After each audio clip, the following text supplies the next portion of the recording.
The apartment was on Akin Olugbade Street, Victoria Island, close enough to his office that Richard could reach it in 11 minutes, far enough from his home that Gloria would never have reason to pass it. He furnished it himself, not lavishly. Vivian had not asked for lavish. She had asked for nothing, which was somehow worse. A gray sectional sofa, a dining table for 4 that would only ever seat 2, a cot, eventually, in the second bedroom, white-framed and waiting. Richard stood in the empty living room, the afternoon before Vivian moved in, and felt something he could not immediately name. It took him a moment to recognize it as grief. Not for his marriage, not yet, but for the version of himself he was quietly retiring. He locked the door, pocketed the key, and drove back to Gloria. Vivian moved in on a Saturday with 2 suitcases and a potted plant she refused to leave behind. She did not cry. She did not make demands. She walked through each room with quiet, deliberate eyes, opened every window, let the Lagos afternoon breeze move through the apartment like it was already hers.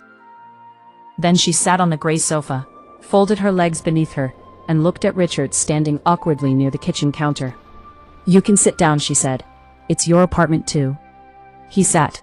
They ordered jollof rice from a restaurant on the next street, and ate at the new dining table. And somewhere in the middle of that unremarkable meal, Richard understood that this was no longer an affair. This was a life. Vivian told him on a Tuesday evening in the office, after everyone else had gone home, doors closed, city noise filtering through the glass. Her voice completely steady, her hands not. Richard did not speak for a long time. He got up from his chair, walked to the window, and looked at Victoria Island below him. The traffic, the lights, the ordinary chaos of people living uncomplicated lives. And he felt the ground shift beneath everything he had built. "What do you want to do?" he asked finally, still facing the window. "I want to keep my child," Vivian said. No hesitation, no apology. He nodded slowly, still facing the window. He nodded for a long time. The months that followed had a strange double rhythm. By day, Richard ran his construction empire with the same sharp efficiency that had built it. Board meetings, site visits, contracts signed, over handshakes and prayers.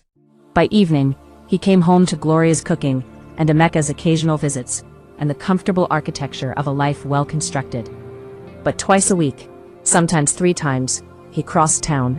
He sat with Vivian through her nausea. He drove her to prenatal appointments at a private clinic in Ikoyi, parking around the corner and walking in separately, a precaution that shamed him every time.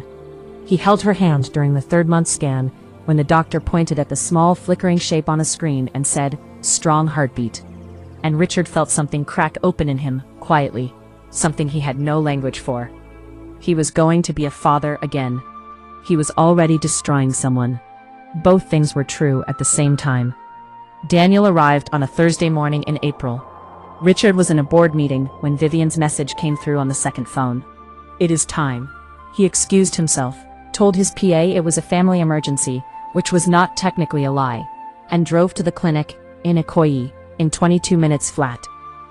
He arrived to find Vivian already in the delivery room, small and fierce and determined, her long black hair pulled back tightly, her jaw set against the pane with a dignity that stopped him at the doorway.